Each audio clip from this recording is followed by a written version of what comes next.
All right. Going to Egypt. Yeah. Going to Egypt. Okay. Well, hold your thoughts. Hold your thoughts for a while. Let's go to Kaduna and speak to our man Austin Okon Akman. I'm very sure he's not going to be able to smile. If he's able to pull it off, fine. But hello, Austin. Your thoughts. This is not what we. This is not how I expected to greet you today. But let me see if you can put up that smile. Well, I've just told you not to take the smile away. Good to join you on Sports Tonight. Okay, let's talk about what did you think went wrong today for our team? What do you think went wrong? We're speechless right here. A lot of us, still wondering how we just 90th minute equalizer from the Pharaohs. I know, Yemi. I know I'll find it difficult to express myself tonight, but I'll just try. Nothing went wrong until the Super Eagles decided to throw away 2 points in 3 minutes. That's what really went wrong today. We knew it was going to be a competitive game. We knew the Egyptians were going to choke up that middle, force us to make mistakes and then catch us on the counter. We knew that was going to be their plan. We kept on talking about it. Just a moment of that the Eagles needed to concentrate. They lost that concentration and everything went wrong for them. And I heard you say it would have been disastrous if the referee had allowed Salah to go on in that final minute and to actually score to end 2-1. Where did we get it wrong again today? We got it wrong tactically. I think Coach Samson Siasia shouldn't have made that change the moment we scored. Okay. And I think the team celebrated that goal for too long. It's a difficult game. It's the Egyptians. You need to win to get on top of the table. You need the entire concentration on the wall, score a goal and then get yourself back together. Oh, it was a well-fought goal and we have it now. Let's go defend it. Let everybody move as a team. I know that they were excited because they actually fought for it, but I think that was another aspect they got it wrong. Okay, Austin. I mean, it was a full house. The fans were just there. How did they react to this? Because it came out, we asked them to support the Eagles. They did. It was a full house. A lot of people were climbing the fence to get to the stadium. At some point, we were afraid if the security operatives would be able to handle the situation. But I mean, what happened immediately after the game? How did the fans take this result? Yemi, Kaduna fans did shock me a lot today. The turnout was scary. That stadium is 15,000 capacity. The NFF made available 14,300 tickets. Do you know we had fans sitting on the floor? Wow. On those tracks, fans were sitting there. Fans were on the roof. Fans were on the tower. There was a fan that crawled all the way to the floodlight. I don't know how I got there, but I have pictures of it, and we'll talk about it. The fans were massive. The NFF, they were scared. They kept on saying, shut the gates, because these fans just wanted to come support the team. Let me tell you, I was just saying, in fact, I was praying that God should be in charge of crowd control, and I think he did that for us today. I was walking to the media center because I know it would have been very difficult to leave the stadium if you stayed till the end. So I was going to the media center when Salah scored that goal, and everywhere went quiet. These fans, they're so disappointed. Because a lot of them went through a lot to come into the stadium. The security men, did all they could, to pull them back, but they kept on pushing. The governor said it's open gate for all, so they kept on saying our governor said we should come support, the Super Eagles. Did you see that stadium? It was scary. Like everywhere was filled up. People were standing by there was a tree that was almost breaking because people were standing on it just to watch this game, and the fans did well. I didn't hear over except for overzealous fans. I just wanted to have meet the superstars in the Super Eagles. One ran into the field before kickoff to hug John Mikel Obi. Another went to Kelechi Iheanacho, and that was just it. They behaved themselves properly, and I think they deserve to have gone on with a victory. Caught up with the coaching crew immediately after that game. I know you're not a psychologist, but we have to rely on you. If you read their body language, do you feel that they are confident that they will go to Egypt and get a result when the reverse fixture is played? That was my first question to Coach Sam Sisiasia at the press conference.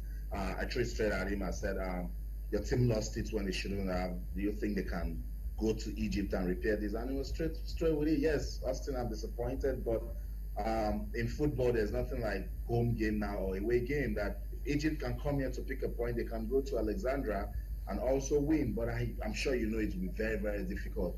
I think this team, there's quality in it, no doubt. I mean, I saw Omar, who played good football today. Yeah.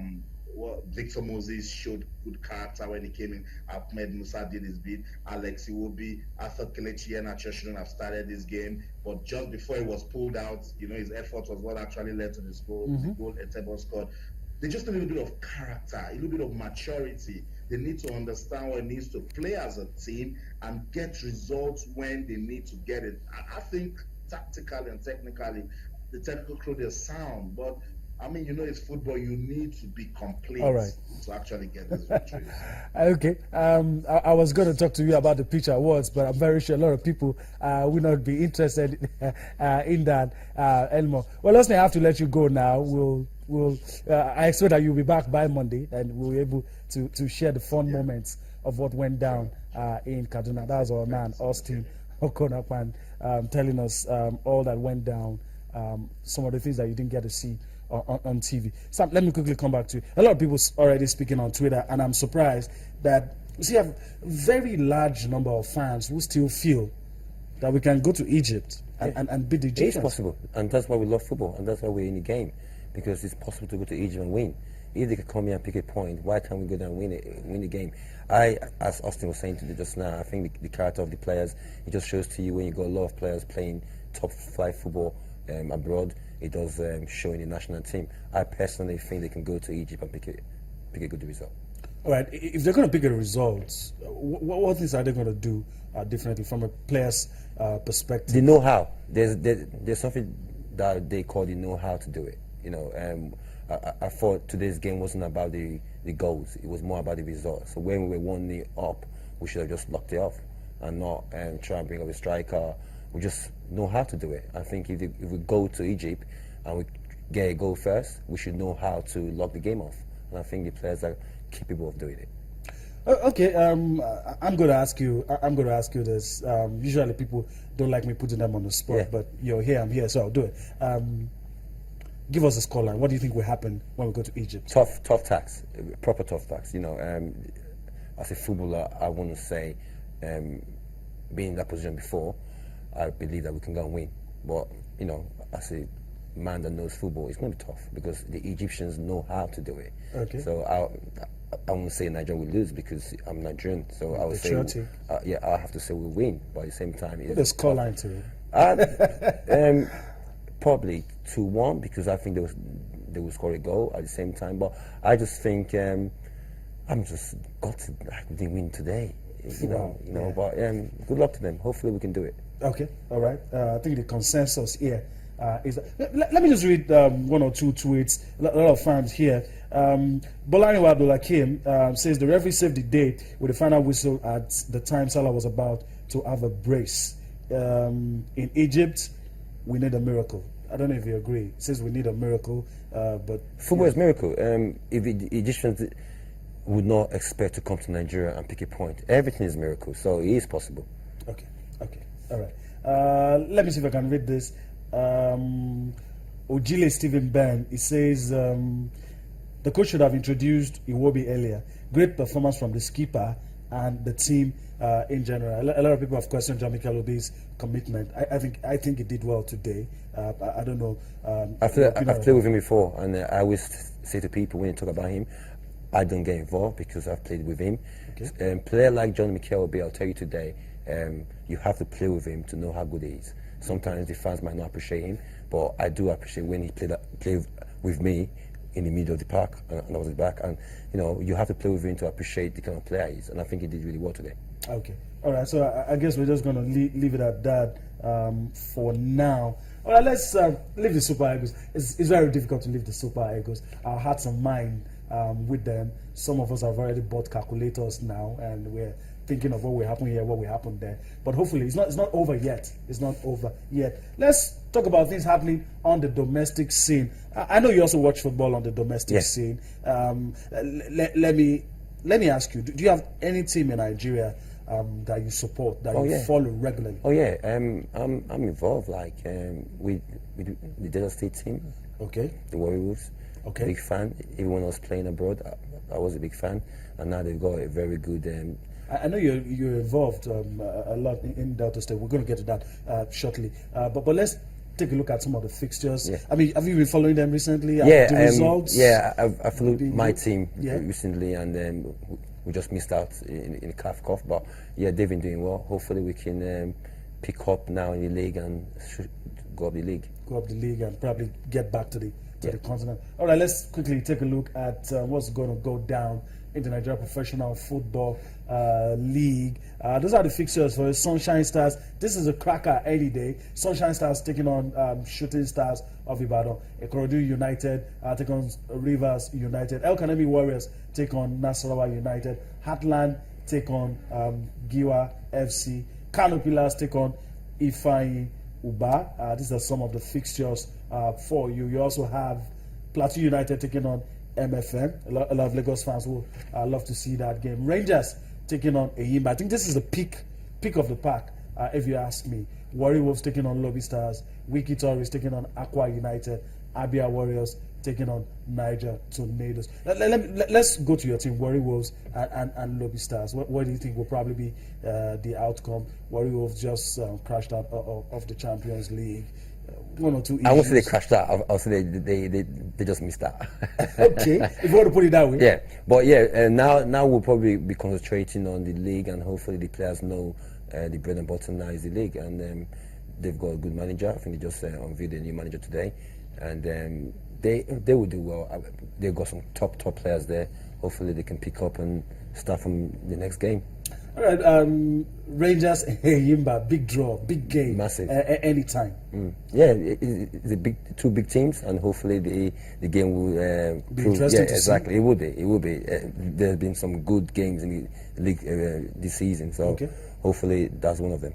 Okay, but let me ask you. Before I allow you to go, let me quickly ask you: how far do you think Warri Wolves will go this season? It's hard. Don't forget we lost about 16 players. It's hard. You know, whatever we're doing now, or whatever the managers and the new commissioners are doing, they're doing well. Any team that loses 16 top players, first team players, it will always affect you. So whatever they do this season will be great for me. We've been talking about the Super Eagles, but let's talk about you now, Sam. You hung your boots 2 years ago, right? Yeah. From a very bad injury. I wish I could still play. But I had a very bad injury, so I had to stop. Okay, you probably would have been on the field today if you were still playing. Hopefully, yeah. Okay, let's talk about your involvement with the game. Yeah. You stopped playing, but you're still involved at some level. At what level are you involved now? I'm more into the youth level, like to encourage the youth more into education, like after sports.